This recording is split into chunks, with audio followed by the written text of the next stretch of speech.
Add the sauce first, then add cheese, add the meat or whatever vegetables or whatever you want for your pizza next, and put the cheese on top or the bottom, whichever you prefer.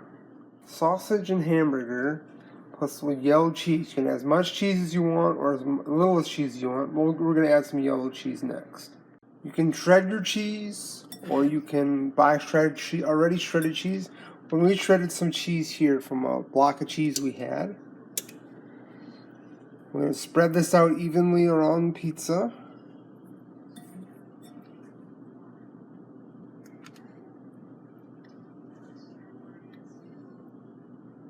And you can use any pizza crust. You can be pre-made or make your own. We did a pre-made version. I'm not sure that. Well, anyway, if you get a thing of two, cook them both the same day. Set the baking for 400 degrees for this particular crust.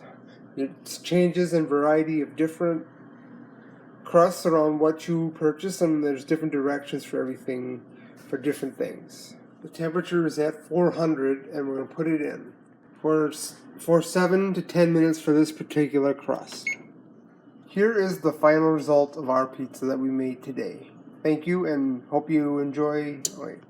That tastes good. Thank you for watching. Please like and subscribe.